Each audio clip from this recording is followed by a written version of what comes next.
bi ye dugawukɛ don ye bi ye sarakabɔ don ye bi ye batominɛw don ye bi don ye minnu bɛ silamɛ diinɛ yɛrɛ matarafa kosɛbɛ u ka sɛgɛnnafiɲɛbɔ di fala ye bi don in fana sali tɛ san ka don gansan tɛ Mali kɔnɔ bi dɛ novembre kalo tile 14 san 2023 a kan ka maa hakili jigi a kan ka maa miiri a kan ka maa taasi a kan ka dɔn k'a fɔ jamana kɔnɔna na maa minnu bɛ yen bi n'olu ko jamana ka lafiya ka basigi a kan ka kɛ olu sewa ko ye fala ye i ye n bolo bɔ jɔnni bolo cɛncɛn fuga yiri surumanw tile bilen min ye ka taama i ni maa ti bɛn kilomɛtiri bayirika fala ye an bɛ Kidal san 2023 novembre kalo tile 14 wolomasiri tabaw u sera ka don Kidal kɔnɔ fala ye bi sɔgɔma an yɛrɛ bɛ tasibila kɛ fala ye denmisɛnnin caman bɛ yen an n'u tun bɛ kuma ɲɔgɔn fɛ nin ko in daminɛ kɛlɛ in na u tora a la fala ye sɔrɔdasi ɲɛmaa caman bɛ yen u ka wulikajɔ n'u ka miiri n'u ka cɛsiri o tun ye nin Kidal sɔrɔlen nka a ma kɛ olu ɲɛna fala ye sɔrɔdasiw fana ka taabolo gendarmew ka taabolo gardiw ni polisiw ni a tɔw bɛɛ lajɛlen u ye sɛgɛn min kɛ Kidal kɔnɔ u ye ɲani min kɛ Kidal kɔnɔ u ye degun min sɔrɔ Kidal kɔnɔ kɛlɛba 5nan min sigira Kidal o de kɛra an ka se sɔrɔli ye fala ye sɔgɔmada in na ka ji da fɛn dɔw sɛnɛ kan Mali wolomasiri tabaw olu ni irisilaka minnu kun nana ka na an dɛmɛ fala ye olu ye baara kɛ baara min y'a to ni Mali jamana sera ka don Kidal kɔnɔna na ka bɛn ni novembre kalo tile 14 ye san 2023 kɛlɛ belebele kɔfɛ kɛlɛ min daminɛna kabini octobre kalo san 2023 ni a kɛlɛ gɛlɛyara kosɛbɛ sabula degun caman yera a la bamanci jɛkulu kun kɛlen don ka sira minnu da kun kɛlen don ka ja minnu da o ko kama o y'a to sa min ye wolomasiri tabaw ye olu yɛrɛ ye taabolo falen kɛlɛ in a daminɛna ni kataba 4 ye cogo min a taara laban ni o ye bi wa hali bi an bɛ yɔrɔ min Kidal la kɔlɔsilen don fala ye waleya in n'i y'a jate minɛ i b'a ye k'a fɔ Kidal don ma kɛ don kelen sɔgɔma an wulila an taara an donna ye dɛ baaraw de sigira sen kan minisma taali anifis minɛli wulikajɔ ni cɛsiri ka bɔ Gawo dugu kɔnɔna na ka taa kunda Kidal kan a labɛnw kɛra ka taa jateminɛ ka jateminɛ caman kɛ fo ka taa se Kidal minɛli ma min ye waleya ninnu bɛɛ lajɛlen ye sɔrɔdasilakaw u n'u dɛmɛjɛkulu n'o ye irisilakaw ye fala ye u ye fɛɛrɛ caman de bila sen kan yaasa Kidal dugu bɛ se ka sɔrɔ cogo min na ko in a kɔlɔlɔntan tɛ se o se n'i y'a sɔrɔ i b'a ye k'a fɔ degun bɛ ye a la fɛnba damadɔ kɛra fala ye ka kɔn min ye Kidal minɛli ye o ye BER ye o ye ANEFIS ye o ye Tunbutu n'a Lamini Bamanci wale kaba kun kɛlen don k'u sinsin yɔrɔba minnu kan armée a sera ka se sɔrɔ ka se ka olu kɔni bɛɛ lajɛlen bɔ sira la pewu min ye Kidal taga ye maa ninnu ka marayɔrɔw u ka bolomafulaw bɛ mara yɔrɔ min na u ka nafolo bɛ mara yɔrɔ min na u kun kɛlen don k'u sinsin yɔrɔ minnu kan yaasa n'a ko nana gɛlɛya Kidal kɔnɔna na u na wuli ka jɔ kɛ fala ye armée ye nin bɛɛ de susu ka nin bɛɛ bin dɔɔni fo ka taa se Kidal dugu kɔnɔ k'a daminɛ san 2012 san fala ye Kidal dugu mara bɔra Mali gouvernement bolo pewu min ye Bamanci wale kɛbaw ye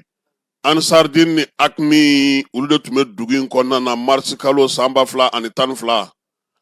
olu wulikajɔ min nana kɛ ko wulikajɔ min n'o o sigira sen kan Faransi fɛ Serval o y'a to olu ye dugu bila pewu ka taa k'a to min ye Bamanci jɛkulu bolo n'o o ye burudamɛ jɛkulu minnu bɛ yen n'olu ye marifa ta ko ka Mali tila olu ye dugu in marali daminɛ fala ye mai kalo ale san 2014 mai kalo olu n'an ka wolomasiri tabaw kɛra ɲɔgɔn na fala ye jɔn ni jɔn tun bɛ ɲɛŋɛ ACIA MNLA MAA ale fila ye a bolofara kelen tun bɛ yen olu bɛɛ lajɛlen farala ɲɔgɔn kan ka kɛ jɛkulu ye sɛma ale kɔnɔna na mɛ kalo tile 20 san 2015 Mali gouvernement ale bɛnkan tɛgɛnɔ bila bɛnkan na bɛnkan min sɔrɔla mun fɛ Algérie ale ni Faransi ale ni diɲɛ jɛkulu minnu bɛ fala ye olu farala ɲɔgɔn kan ka Mauritanie de bila ka na mara ka taali kɔfɛ gɛlɛya min yer'o la mɛ kalo la san 2014 o kɔlɔlɔ kɛra mun ye bɛnkan de kɛra ko min ye burudamɛ minnu bɛ Kidali kɔnɔna na olu ka to yen n'u ka marafa u k'u ka baaraw kɛ nka yan'o cɛ sa ko ka fɛɛrɛ sigi sen kan Mali jamana yɛrɛ bɛɛ lajɛlen bɛ se ka bɛn cogo di o baaraw taara kɛ Algérikaw fɛ yen o wolola mun na u y'a fɔ ma sa ko accord d'Alger hali n'o y'a sɔrɔ bɛnkan kɔni tɛgɛnɔ bɛ bila jamana min kɔnɔna na o de tɔgɔ bɛ da sɛbɛn na nka anw ta in tɔgɔ dara accord d'Alger la fala ye o tɛgɛnɔ bilara siɲɛ 2 mɛ kalo tile 15 ani mɛ kalo tile 20 Bamanci jɛkulu fɛ n'o ye sɛma maaw ye k'a yira k'a fɔ k'u jɛra ni a ye juillet kalo san 2016 min ye gaca maaw ye olu tun y'a lajɛ sa k'u bɛ wuli ka jɔ kɛ yaasa ka se ka sɛma k'ale bɔ baara la pewu olu ye sigiyɔrɔw caman sɔrɔ nka fala ye kɛlɛ in tilara ka yɛlɛma ka kɛ fɛn wɛrɛ ye maa si ma se ka min faamu sabula min ye gaca ye ale ye se min sɔrɔ a nana yɛlɛma ka k'a bolo degun ye sigi gɛlɛyara bolo Kidali kɔnɔna na kosɛbɛ u y'a ko fisa ni taama ye nin waleya ninnu bɛɛ lajɛlen kɛra ka kɔn k'a daminɛ san 2012 san na ka na se san 2015 ma Bamanci jɛkulu n'o ye sɛma maaw ye u n'u kɔladenw olu kɔni tun bɛ Kidali mara cogoya min ka di u ye u dungɔ n'u sago de bɛ kɛ maa ni k'i bɛ taa ye i bɛ yamaruya ɲini u fɛ wa n'i sera olu de b'i ka lakana sabati Kidali dugu kɔnɔna na hali n'o y'a sɔrɔ MINUSMA bɛ yen a nana ye k'a fɔ sa min ye accord d'Alger in yɛrɛ ye kabi fangadaraki kɔni nana kɛ ni Ibrim Boubacar Keïta bɔra fanga la maa minnu nana olu y'a jira k'a fɔ k'olu tɛ accord ko la olu b'a fɛ ka fɛɛrɛ ni dabaliw tigɛ yaasa ka se ka u sigi sen kelen kan nka o bɛɛ n'a ta jɛkulu min kun sigilen don accord la waleyali hukumu kɔnɔna na ni o lajɛw tun bɛ kɛ Bamakɔ yan u y'o to sen na MINUSMA b'i sɔn min ye Faransi n'a kɔladenw n'a dɛmɛbaaw olu b'u sɔn Bamanci jɛkulu u bɛna su ani tile fɛn o fɛn bɛ fɔ u b'a unhun laminɛ n'u sera Kidali u b'a fɔ k'u tɛ hali kalata min bolodara n'o sigira sen kan san 2012 ko san 2022 k'u ka sɔn ma u ko petu ko fo a ka kɛ olu sago ye o la sɔrɔsi denmisɛn minnu ye fanga ta olu y'a ye k'a fɔ nin ko munumunu cayara olu nan'u jɔ yɛrɛ k'a fɔ k'olu yɛrɛ tɛ accord la tuguni fala ye MINUSMA yɛrɛ k'o fana ka kasa kuru a kun kɛra maa caman ɲɛna k'a fɔ k'o tɛna na ɲɛ sɔrɔ o MINUSMA ko in k'o tɛna na ɲɛ sɔrɔ Bamanci jɛkulu y'u to la fala ye ka bɔ sɛma la k'u tɔgɔ yɛlɛma k'a kɛ CSP min ye Itali ye ale kun nana ni musaka dɔ ye o musaka in duntogo senfɛ u y'o jɛrɛ sigi sen kan u yɛrɛ kun y'ala an ka jamana ɲɛmaaw wele furancɛla fanga in yɛrɛ kɔnɔna na ka taa Itali ka taa ko ɲɛfɔ ko yaasa baara in ka se ka kɛ nka a nana ye ko mun do fala ye k'a minɛ k'a dun foyi ti kɛ Kidali gouvernement y'i sama ka bɔ o fana na k'a t'o la bi a t'o la sini jamana fan o fan bɛ yen olu b'a wuli ka jɔ kɛ k'a ɲini o la sa fɛɛrɛw sigira kabini septembre kalo san 2023 ka jateminɛw kɛ Bamakɔ kɔnɔ yan sɔrɔsiw fɛ u yɛrɛ lajɛliw kɛ ka filɛliw kɛ ka jateminɛw bɛɛ lajɛlen kɛ dege karamɔgɔw nana minɛn dɔw sera ka sɔrɔ u ye cɛ 800 labɛn fala ye octobre kalo tile 2 san 2023 k'u kunda Kidali kan Kidali sira la fala ye ŋɔni fɔlɔ min bɛ u ɲɛ o ye ANEFIF ye nka yan'u ka se Clemsi tigɛli la jɛkulu minnu kun kɛlen don ka t'u sigiyɔrɔ sigi a b'a fɔ ma ko checkpointiw armée y'o bɛɛ walo fo ANEFIS kɔnɔna na ANEFIS donni fala ye a kɛlɛ gɛlɛyara kosɛbɛ octobre kalo tile 7 min ye ANEFIS ye sɔrɔsiw ye yen minɛ a n'a lamini bɛɛ lajɛlen ka baaraw sinsin ka u ka labɛnw sinsin ka tila k'u labɛn kura ye kɛlɛcɛ kura ka bɔ Kidali min ye Gawo ka tila ka na u sɔrɔ yen fala o waati kelen kɔnɔna na o y'a sɔrɔ armée a kɛlen don ka mɔnɔbɔ kɛ a ye wuli ka jɔ kɛ sabula a tun b'a fɛ ka baara min sigi sen kan o bɛ ka se ka ɲɛ sɔrɔ kosɛbɛ Tesaliti tun minɛli b'a kɔnɔ Agɛlɛk tun minɛli b'a kɔnɔ nka don min na MINUSMA sɔnna k'i ka minɛnw cɛ pewu n'o bɛnna octobre kalo tile 31 ma Bamanci walekɛbaa minnu tun bɛ Kidali olu kari Kidali kan kɔnɔna fala ye kan belebeleba 2 o de bɛ Kidali fala ye kan filanan in o de tun ye MINUSMA dagayɔrɔ ye n'a bɛ f'o ma ko Kande ale de bɛ aéroport kɛrɛfɛla la kan fɔlɔ o de ye kan général Abdulaye Sumare ale bɛ dugu kɔnɔ Kuludu o kɛrɛfɛla la wa yen fana ko armée mun yɛrɛ armée reconstituée wa jumɛn de o de tun b'o kɔnɔna ye olu fana tun tɛ se ka bɔ e bɛ bɔ k'e bɛ patrouille kɛ mɔgɔ wɛrɛ bɛ bɔ k'e yɛrɛ fana patrouille tuguni u tun bɛ bɔ nka MINUSMA mɔgɔ de b'u la kɔlɔsi a tɛ se ka taa yan fɛ dɛ a ye dan nin yɔrɔ in na a kana taa yan fɛ dɛ u tɛ se ka foyi kɛ dugu kɔnɔ fala ye ko armée reconstituée olu fana n'u ka kɛlɛkɛminɛnw tun bɛ dugu in kɔnɔ yen se tɛ kɛ u ma u tɛ wuli ka jɔ u tɛ foyi ka foyi kɛ marifa min b'u bolo kisɛ tɛ a kɔnɔ armée kɛlen k'a ye k'a fɔ MINUSMA bɔra Bamanciwale kɛbaaw taara don min ye MINUSMA ka kan kɔnɔ fala y'a don Kidal min se bɛ min na minan na bɛɛ y'i ta ka taa n'a ye ka so octobre kalo tile 2 bɔli kɛlen ANEFIS minɛlen kɔfɛ armée y'i ka labɛn sabati novembre kalo tile 2 k'a yira sa k'a fɔ ko min ye ko tɛ ɲɛ min kɔ u k'u kunda Kidal ka fala ye fajirida fɛ novembre kalo tile 3 n'a tile 4 Mali armée a ye gosili daminɛ ni a ka TPDw ye Kidal dugu ale sanfɛla la MINUSMA sigiyɔrɔ kɔrɔ u ye yen da waloli daminɛ ni marifaw ye ale ni pankuruw ye min ye novembre kalo tile 7 Mali drone kɔni a ye MINUSMA kan fan bɛɛ lajɛlen fɔ mɛ yɔrɔ yɔrɔ a y'a bɛɛ lajɛlen gosi maa maa kun jɔlen n'o ye Bamanciwale Jugawale kɛbaaw ye kan kɔnɔna yɛrɛ ye k'a to yen pewu ka yɛlɛma dugu kɔnɔ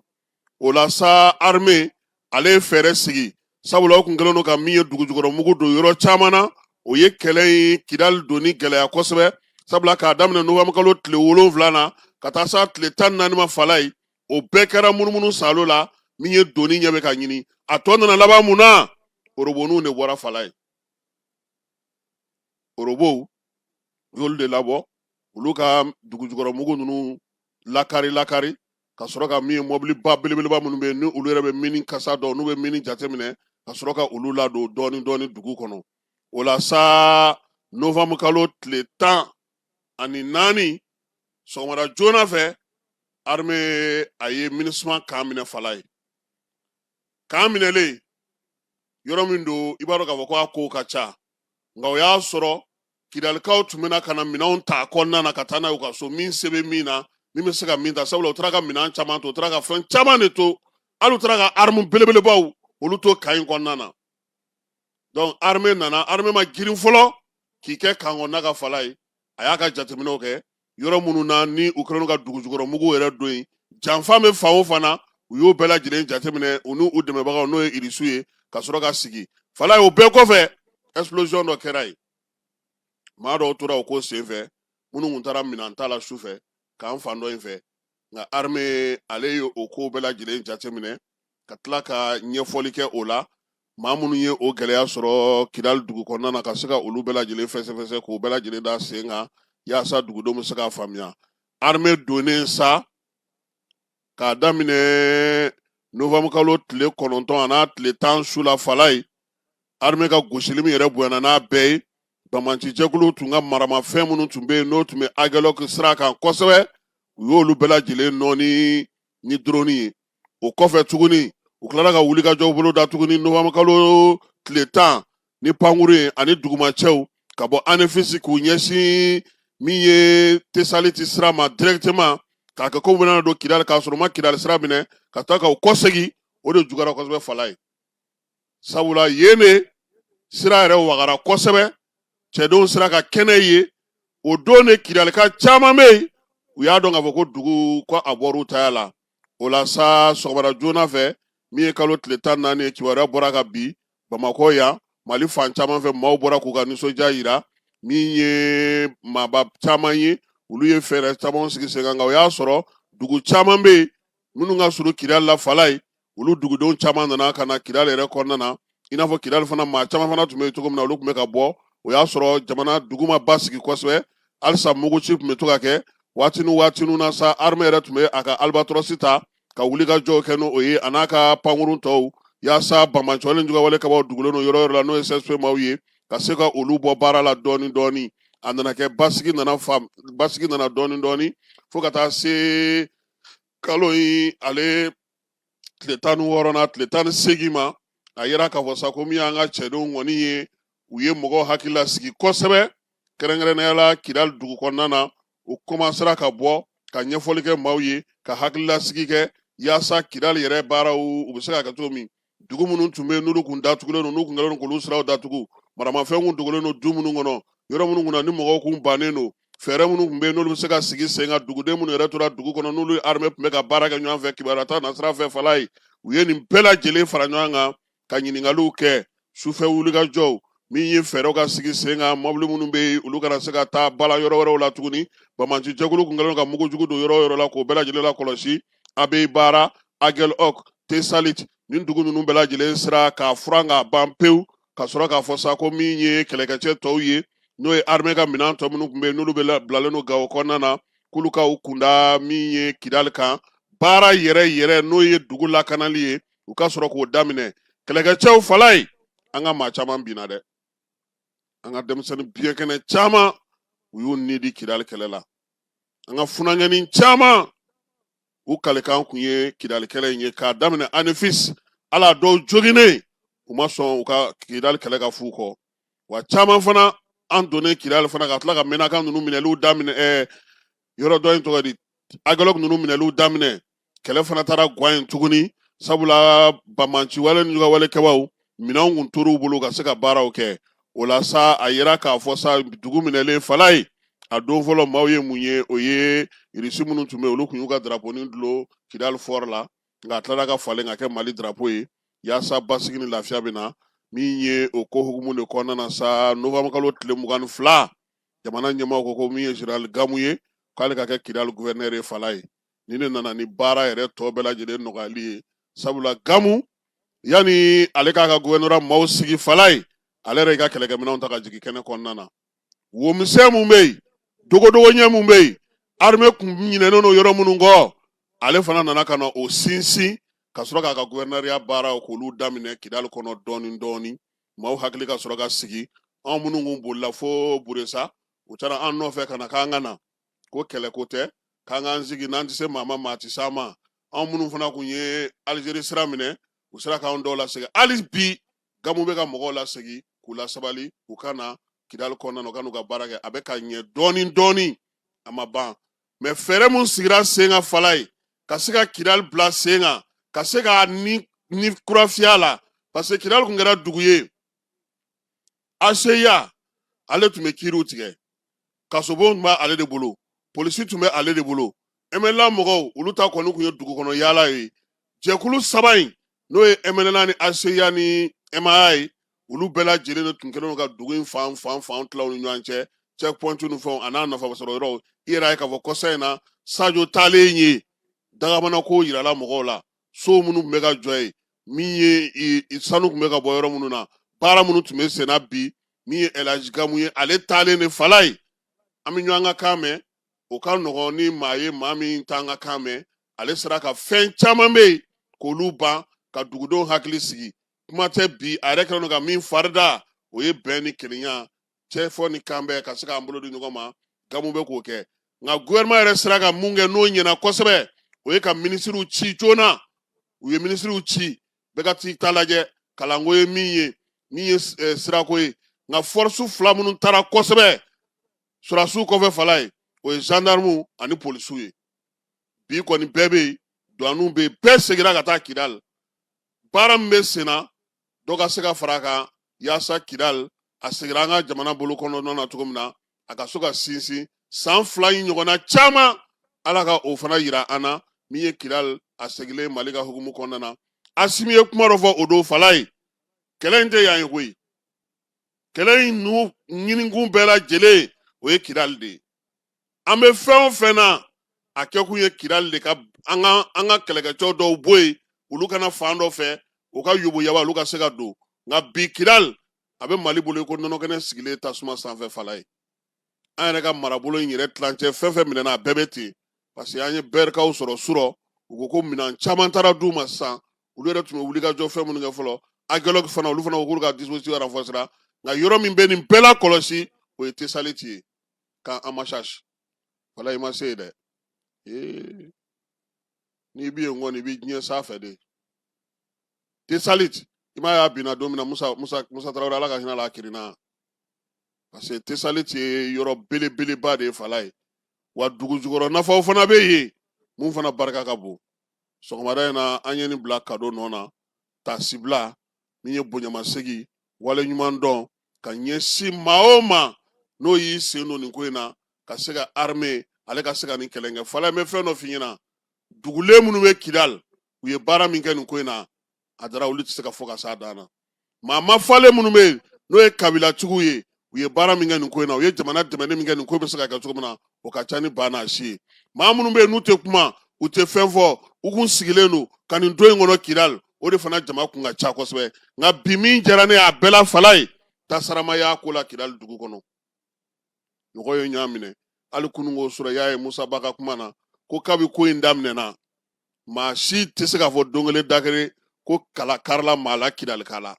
wa bɛn in u kɛlen don k'o sinsin an b'a ɲini o fana ka taa ɲɛ nin ye an ka sɔgɔmada in na kado pilasi ye bonyamasegin ni waleɲuman dɔn ka ɲɛsin an ka cɛdenw ma min y'an ka wolomasiri tabaw ye ko baara ko a ɲɛna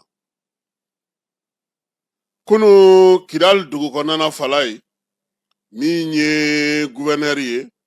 ale ye baaraw kurunbɔ karili kɛ min bɛ kɛ kidal ale segili ka na mali ka hukumu kɔnɔna na o san filanan baaraw o kɛra kununko kidal a baaraw daminɛli ɲɛnajɛ minnu kan ka kɛ sa basigi ni lafiya cɛfɔ ni kanbɛ hukumu kɔnɔna na min ye général de division Alaji Gamu a ye laseli kɛ laseli ye tali kɛ sa baaraba min kɛra wolomasiri tabaw fɛ maaw y'u ni dili min kɛ ani wulikajɔ ni cɛsiri min kɛra yaasa basigi ni lafiya ka na kidal barabolo kɔnɔna na maa minnu bɛ yen n'olu ye faso ka cakɛlaw ye olu ka se ka segin ka na a ye nin bɛɛ lajɛlen fɔ a ye foli ta ka ɲɛsin jamana ɲɛmaaw ma kɛrɛnkɛrɛnnenya général d'armée Asimi ale ni wolomasiri tabaw bɛɛ lajɛlen ka wulikajɔ n'u ka cɛsiri n'u ka ko kɛcogo yaasa kidal ka se ka segin mali ma cogo min na i n'a fɔ mali jamanaden tɔw bɛɛ lajɛlen bɛ cogo min gouvernement y'a yira fana k'a fɔ ko min ye cɛw ni musow caman olu ye baara kɛ nin ko in na a ka sinsin ka dɔ fara a kan hali bi kidal ka se k'a ka yiriwali baaraw kɛ min ye bɛn ni kelenya k'o sinsin kidali kɔnɔna na u ka kɛ ni fɛɛrɛ minnu sigira sen kan nin san fila in kɔnɔ ka dɔ fara olu kan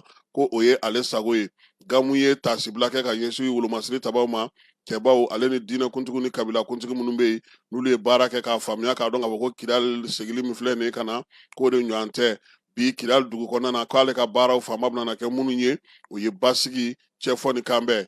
san fila in hukumu kɔnɔna na sa ɲɛnajɛ minnu labɛnnen don u bolo o bɛna tali kɛ barosigiw la min ye fasoden ɲumanya waleyaw ka taa bɔ maakɔrɔw ye ale ni kabilatigiw ye farikolo ɲɛnajɛ seko ni dɔnko u bɛna o kɛ bɛɛ lajɛlen kɛ sa bɛn ni kelenya hukumu kɔnɔna na san fila tɛmɛnen min ye gamu ye a ka kumakuncɛ la sa a ye dugudenw yɛrɛ fo ka wulikajɔ n'u ka ko faamu u ka bɛn sinsinni na don o don k'u bolo di ɲɔgɔn ma yaasa jamana min ye mali min lafiyalen o bɛ se ka sigi cogo min kidal ale sanuyalen jɛlen o kɔnɔna na a ko fana ko a b'a ɲini bɛɛ lajɛlen fɛ mali fan tan ni naani an bɛɛ ka bɛn ni kelenya ni basigi ni cɛfɔ ni kanbɛn ani yiriwali an ko k'an taalan ye i n'a fɔ kidal ale bɛ ka o sigi sen kan cogo min na guvɛnɛri a y'a yira sa k'a fɔ ko kɛnɛ nin kɔni dayɛlɛlen don e ko kulukoro ka denmisɛnninw man ka taa a fala ye kulukoro ni buguni olu kan ka taa a ko kɛnɛ ka kidali n t'a dɔn n'u sera ye ka ban n'o tɛ u bɛ programme na u ni kidal conseil régional denmisɛnninw olu kan ka jɛ ka baara dɔ kɛ maison luxembourgeoise ale kɔnɔna na n'an seginna ka na bamakɔ nin y'a dɔgɔkun kelen ye chauffeur tun ye laɲini 6 kɛ mali gouvernement fɛ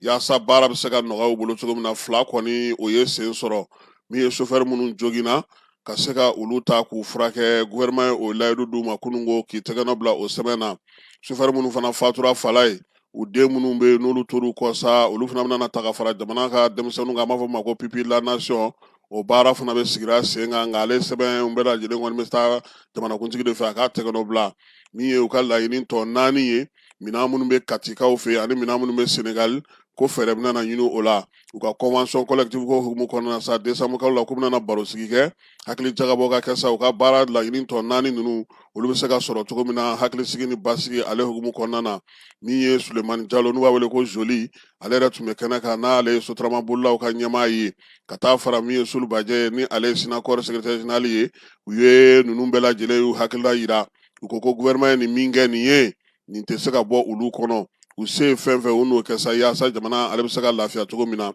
kununko minisiri min bɛ jagoko kunna an ka jamana kɔnɔ ale ni pétrole feerelaw ka tɔn ye ɲɔgɔn ye fala ye fɛɛrɛ ni dabali kura minnu sigira sen kan sa min ye pétrole feerelaw ka tɔn ye u ko sɔn nɔgɔya ka k'u ye hali bi gouvernement ye fɛn caman kɛ mobiliw bɛ taa ta ka na mobiliw lankolon bɛ taa baaraw bɛ sigi sen kan nka douane na yan baara bɛ cogo min na ko k'o teliya minisiri kɔni ko sa ko douane bɛna baara kɛ su ani tile yaasa camion citerne u kana balan ye chauffeur ka min ye pétrolier ka tɔn ye n'o ye taji feerelaw ka tɔn ɲɛmaa ye a k'ulu ye laɲini min kɛ n'olu sabatira fala ye ko ni ala sɔnna a ma dɔgɔkun nataw la k'an ti aran jɔlen bamakɔ tuguni sabula o bɛna ŋɔni caman de bɔ o sen na kɛrɛnkɛrɛnnenya la douane ale fan fɛ ko k'a fɔ bɛɛ directeur min bɛ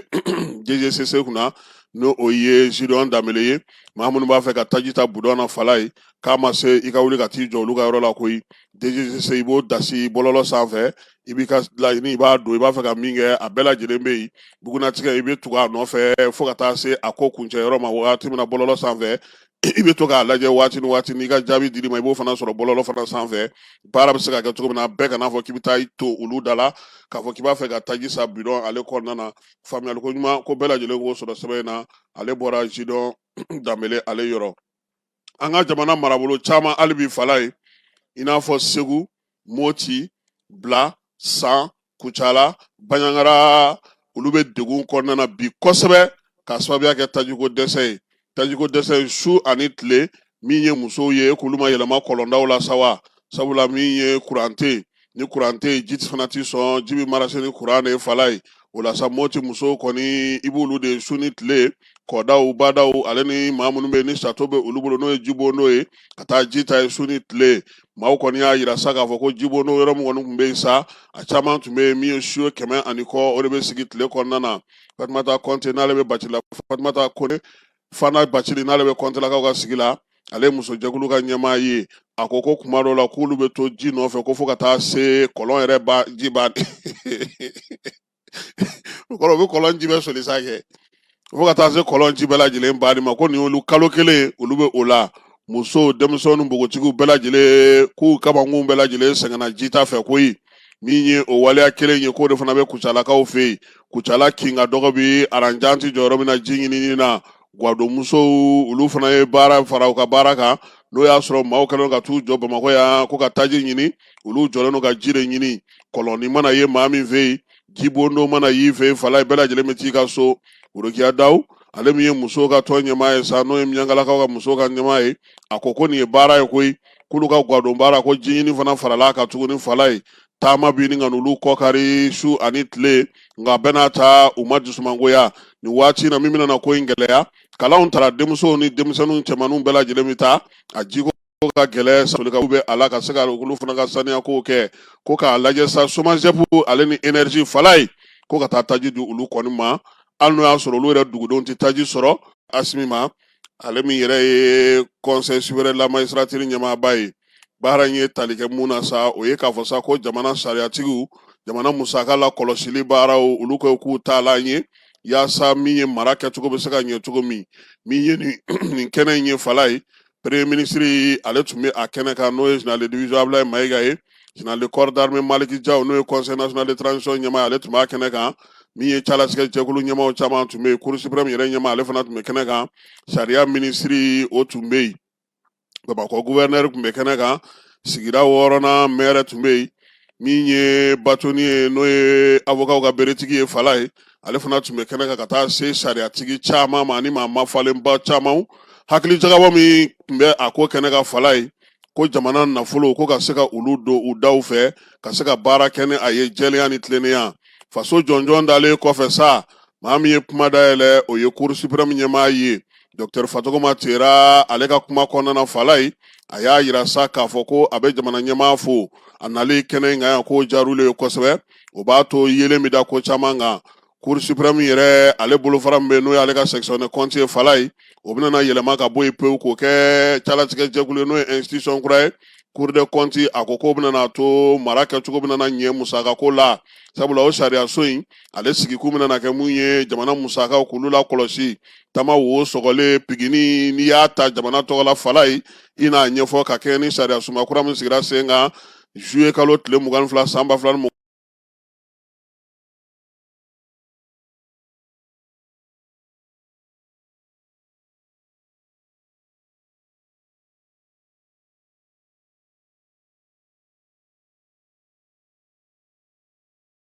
L'Afrique se prépare à écrire une nouvelle page de son histoire. Du 11 au 14 novembre 2025, Bamako deviendra la capitale africaine de la sécurité et de la défense avec la première édition de BAMEX 2025, Bamako Expo 2025, un salon exclusivement dédié cette année aux entreprises turques de l'industrie de défense. Placé sous le haut parrainage de son Excellence, le général d'armée Assimi Goïta, président de la transition, chef de l'État, BAMEX 2025 s'annonce comme un rendez-vous stratégique pour l'avenir de la sécurité en Afrique. Organisé par l'entreprise turque The Peak Defense et en partenariat avec le ministère de la Sécurité et de la Protection civile du Mali, BAMEX 2025 réunira les professionnels de la défense et de la sécurité au programme 2 temps forts. Les 11 et 12 novembre, les journées d'exposition pour découvrir les toutes dernières innovations technologiques en matière de défense et de sécurité. Les 13 et 14 novembre, place aux démonstrations spectaculaires où les délégations officielles pourront tester les équipements en conditions réelles.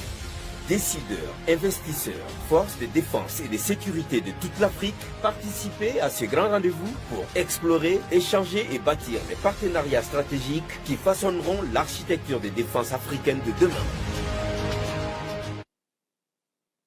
Fala BAMEX a baara bɛ kuncɛ bi nka yanni a ka kuncɛ kunungo min ye Nigeriakaw ka jamana minisiri min bɛ u ka wolomasiri tabaw kunna n'o ye Mohamed Baduru Abubakar ye ale nana an fɛ yan kunungo a kunbɛnna pankurujigi kɛnɛ na Modibo Keyita tɔgɔla pankurujigi kɛnɛ Senukaw fɛ yen a ɲɔgɔn b'a an fɛ yan n'o ye général de corps d'armée Sadio Kamara ye foliw kɔfɛ sa maa fila in kɔni u taara min ye dunanjigiso min ye salon d'honneur ale kɔnɔna na hakilina fɔlɔ k'olu yira ɲɔgɔn na yanni baaraw tɔ bɛɛ lajɛlen ka se ka taa sigi sen kan nin nali bɛ na to sa Mali ni Nizeriya ni ɲɔgɔn cɛ bolodi ɲɔgɔnma bɛna na sinsin wolomasiri tabaw ka gun kan kosɛbɛ kuma tɛ nin waati na jamana fila in bɛɛ lajɛlen ɲɛsinnen don fɛn kelen ma o ye Bamacɔ ni Jigawale kɛbaw ye minnu kɔni ɲɛ tana kɛlen don jamanadenw ni dugudenw ye k'olu kɔni ka baaraw k'olu tiɲɛ taama in senfɛ sa a yirala k'a fɔ sa ko bɛnkan bɛna sɔrɔ sen kan Nizeriya ale ni Mali ni ɲɔgɔn cɛ bolodi ɲɔgɔnma hukumu kɔnɔna na sa yaasa ka se ka baara kɛ baara min kabini furancɛla fanga maaw sigira san 2024 n'o ye Bamacɔ ni Jigawale kɛlɛli ye ka se ka dɔ fara o kan min ye maa kofɔlen ye sa ka taama senfɛ ani général d'armée Abdoulaye Maïga fana ɲɔgɔn n'o ye premier ministre ye ka taa fara Sadio Kamara kan o baaraw kɛra premier ministre Dakar la bɛnkan min sɔrɔla o baaraw la n'Ala sɔnna a ma nɛgɛ kanɲɛ 21 waati an n'a da don la ka tila ka o fɛsɛfɛsɛ Irisilakaw ka ministre dankan min bɛ ka wolomasiri tabaw kunna ale fana bɛ an fɛ yan baara la a nana BAMEX hukumu kɔnɔna na kuna siningo sa ale ni Sadio Kamara kɔni kun ye ɲɔgɔn ye nka kunu min ye Irisilakaw nana ni minɛn kɛrɛnkɛrɛnnen minnu ye BAMEX kɛnɛ kan u y'olu yira Sadio Kamara la min ye sɔrɔdasi minɛn minnu bɛ yen n'o bɛ Irisilakaw bolo a dɔw yɛrɛ bɛ yen k'u b'an ka jamana ɲɛmaaw an ka jamana sɔrɔdasiw bolo ka ban u kɔni nana n'u ye ka se ka olu yira ani minɛn kura wɛrɛw waleya in bɛ tali kɛ mun na sa o ye bɛn ni kɛlɛɲan ni boloɲɔgɔnma bɛ Mali ni Irisi cɛ bi ka se ka o sinsin BAMEX hukumu kɔnɔna na fana Kulukorokaw fɛ yen kɛrɛnkɛrɛnnenya la min ye Kulukoro kɛlɛkɛlaw ka kɛlɛkɛminɛnw bɛ lajɛ yɔrɔ min na an'u bɛ mugu ci dege yɔrɔ min na u taara ye kunungo sa ka taa baara belebeleba kɛ min ye maramafɛn minnu nalen don n'u bɛ BAMEX hukumu kɔnɔna ka se k'u yira maaw la minisiri Dawudu ale kɔni tun bɛ taama in na Kulukorokaw fɛ yen mɛgɛ ta kɔnɔna na sa a yera ka fɔ sa min ye gouverneur ye n'o ye colonel Lamine Kapori Sanogo ye ale fana faral'u kan ka taa fara sa ministre de la défense ka maaw kan BAMEX labɛnbaw bɛɛ lajɛlen ani AES jamanaw ni maa nana ko in kɔnɔna na bɛɛ lajɛlen jɛra sa ka taa bolodege in ale lajɛ ale ni kisɛ ci Vamara Berté ale tun bɛ a ko kɛnɛ kan Kulukorokaw fɛ kunungo a ye min sɔrɔ an ka jɛko filɛ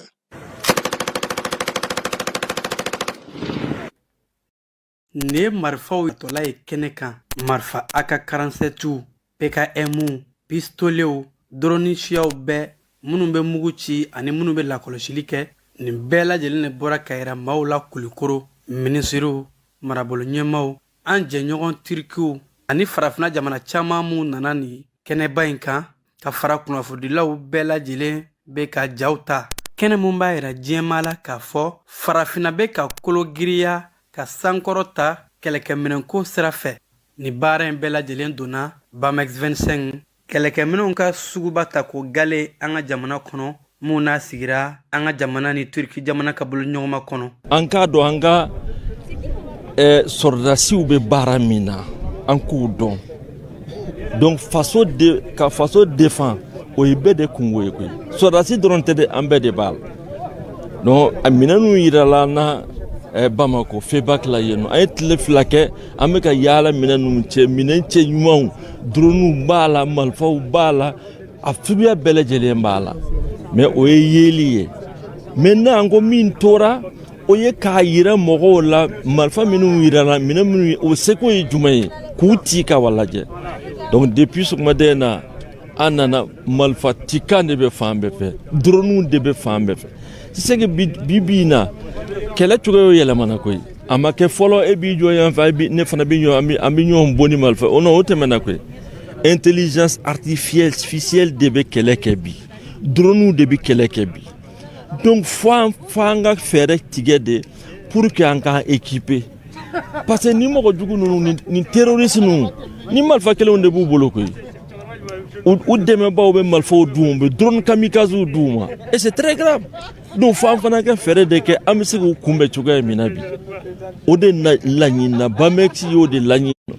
Bamex 25 ta ko fɔlɔ in maa fɛn fɛn ɲɔgɔn sɔrɔ maramafɛnw yirali kɛnɛ kan bɛɛ lajɛlen sewale ni bɔra ye wa bɛɛ ye dangana sɔrɔ k'a fɔ an ka cɛfini tabaw bɛ ka sebaya mun sɔrɔ a jugu ye wulikajɔw ni cɛsiriw ani jɔɲɔgɔn minnu na n'u bɛ baaraw la bamaciya wale ni juguya kɛwale tigilamaw kɛlɛli kama ni ka jamana kɔnɔdenw lafiya. Nin ye marafaw minnu kun bɛ yan nin y'olu cicogo ye Gawokaw fɛ yen sanubɔyɔrɔ min bɛ yen n'a datugura ko sofɛri dɔ kɔni o bɔnɛna a nin na ye bamaciwale kɛbaaw fɛ kibaruyaw y'a yira sa k'a fɔ ko min ye maa kofɔlen ye bamaciwale kɛbaaw kɔni y'a ka mɔbili de lamini ka mugu kɔni ci sabula ale yɛrɛ tun b'a fɛ k'i senfa ka boli a kɔni joginna sa jogini da in de sa o kɔni juguyara sɛgɛsɛgɛliw dayɛlɛlen don yaasa ka se ka ko sigi sen kan a bɛ se ka ɲɛdɔn cogo min na Kulukorokaw fɛ yen min ye cɛncɛn ye ko a sɔngɔ jiginna fala ye n'o y'a sɔrɔ dɔgɔkun tɛmɛnen a b'a fɔ min ma ko 14 jours o tun bɛ ka feere maaw ma 25,000 a kɛra 22,000 ye nin waati in na min ye 10 ye sa n'o tun bɛ ka feere maaw ma 15,000 ale cɛncɛn o taara kɛ 12,000 ye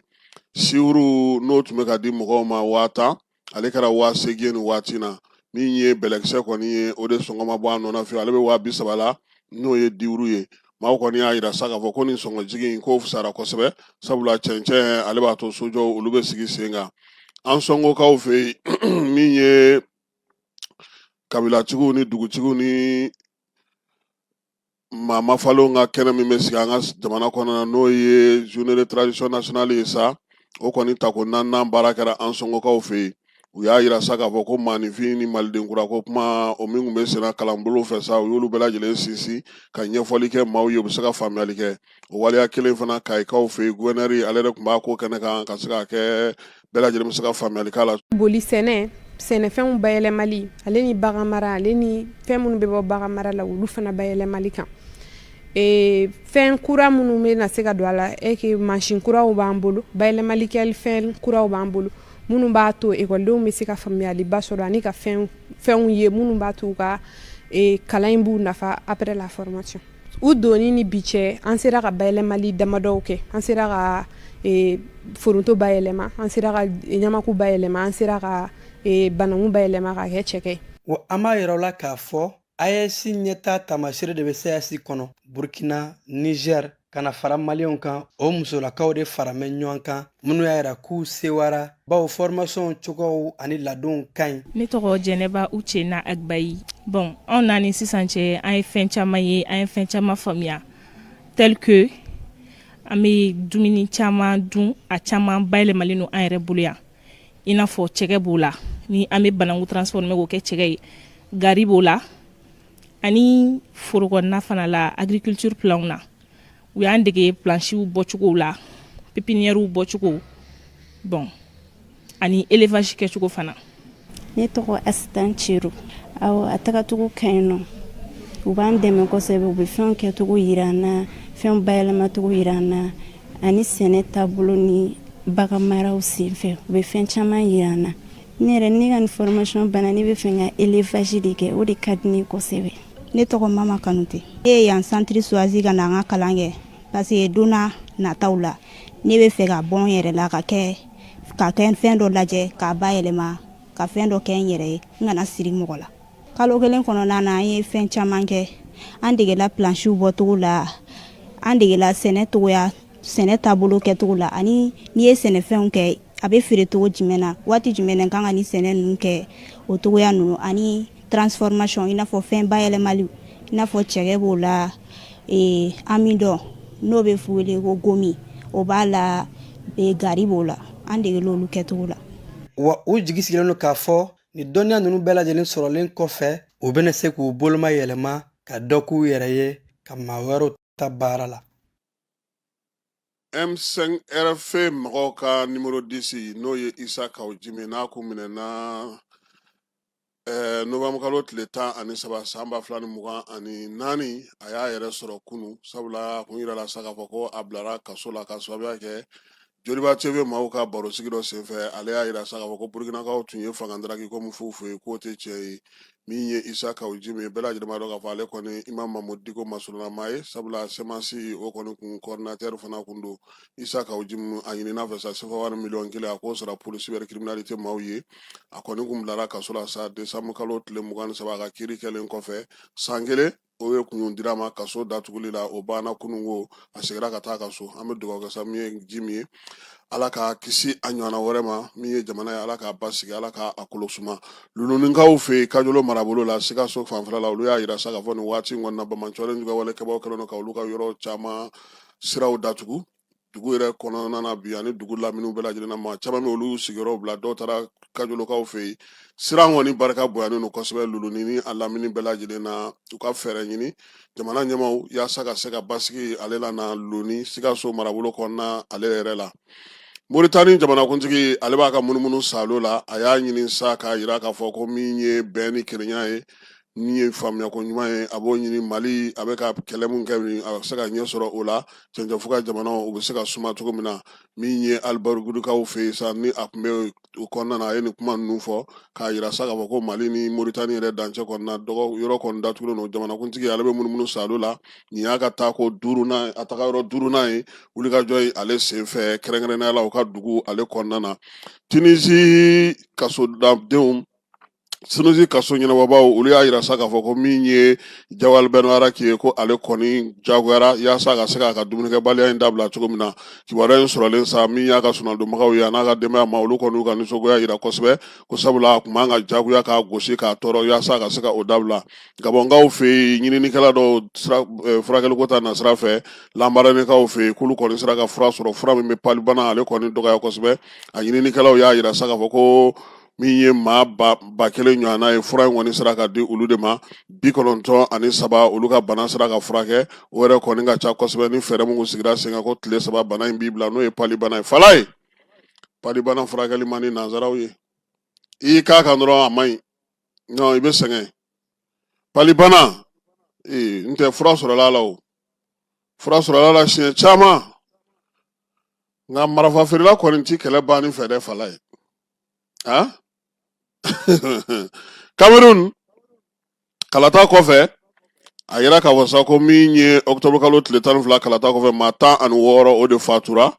min ye maa 800 olu de kɔni bɛ kaso la kibaruya ninnu dira kunungo u ka jamana marabolo minisiri o ka laseliw senfɛ Zimbabwekaw fɛ sa Nigeriakaw ka waritigi ban bɛ n'o ye Aliko Dangote ale kɔni ko sa k'a bɛ fɛ ka taa ka bolofara sigi Zimbabwekaw fɛ yen kuma in kɔni fɔra u ka jamanakuntigi ye min ye milliardaire ye sa ani jamanakuntigi kɔni y'a kuma fɔ n'o ye Ernest Magoy ko ka se ka baara ninnu bɛɛ lajɛlen kɛ bɛnkan ka se ka sɔrɔ a la Pakistankaw fɛ yen olu ka wasabulon o y'a yira kunungo k'a yira sa k'a fɔ ko yɛlɛma ka don u ka sariya sunba kɔnɔna fala ye jamanakuntigi min bɛ u kunna bi min ye u ka kɛlɛ ɲɛmaa fana ye k'olu kɔni nɔminɛli foyi kana se ka kɛ olu ka ɲɛsin olu ma sariya ko ta nasira fɛ fanga ko aradabaw ko tɛ se ka ɲɛ cogoya si la olu kɛlen don ka muruti boloda ko sabula k'o ye démocratie ale sɔsɔli ye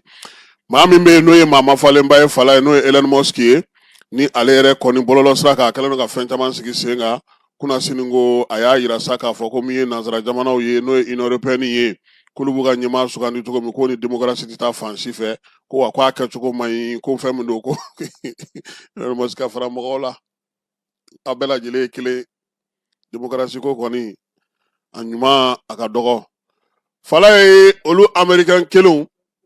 o tun ye baara jɔ Bamakɔ kɔnɔna na kunungo u ye bataki bɔ k'a bi k'u ye baara daminɛ u ka maa minnu bɛ sa n'olu kɔni tun bɛ baaraw kɛ Bamakɔ u ka lasigidenso kɔnɔna na k'olu bɛɛ lajɛlen wulilen don k'u jɔ bi ka se ka baaraw kɛ farikolo ɲɛnajɛko ta nasira fɛ sa an ka denmisɛnnin dɔ bɛ yen n'o ye Ibrahima Jakite kɛrɛnkɛrɛnnenya la a b'an ka sifinw fɛ minnu ye san 17 ye ko Mali Arabi Saoudite la kamalen jɔyɔrɔ bonyana kosɛbɛ baaraba a y'o kɛ maa min yɛrɛ bɛ yen n'o ka ndolanci ɲina ni bɛɛ lajɛlen ta ye Mali ni Arabi Saoudite ka ndolantan na o jɔnjɔn taara ka d'a ma nin kun ye ale siɲɛ fɔlɔ ye a ka yɛlɛ k'a jouer tɔw fɛ faralen balontan in hukumu kɔnɔna na Mali lasigiden min bɛ kɛrɛnkɛrɛnnenya la n'o bɛ Katarikaw fɛ yen n'o ye Dedo Usman ye ale fana ye an ka sifinw wele surafana dunna kunna siniko su fɛ surafana dun in sa ka waleɲuman dɔn kɛ u ye ko sabula u bɛ ka nisɔndiya di olu ma min ye dege karamɔgɔ ye n'o ye Adama Jɛfa Jalo n'a ka denmisɛnninw u bɛɛ lajɛlen ɲɔgɔn sɔrɔ Mali lasigidenso la sa Dɔwakaw fɛ yen surafana dun k'o kɛ min ye ambassadeur n'o ye Dedo ye sa ale n'a baarakɛɲɔgɔn ni a jɛɲɔgɔnw olu bɛɛ lajɛlen tun bɛ kɛnɛ kan lasigiden min bɛ Burukina o tun bɛ yen Niger ale ni Ghana olu bɛɛ lajɛlen nana sa ka na min ye bolomafara kɛ ka Mali ko k'a senkɔrɔma don dɔ hali bi farikolo ɲɛnajɛ Ala bɛ se k'a tɔ ɲɛ an ka sifinw bolo cogo min na Marɔkaw fɛ yen Coupe d'Afrique tɔ tora panko 1 ani ɲɛ wawa ye fala ye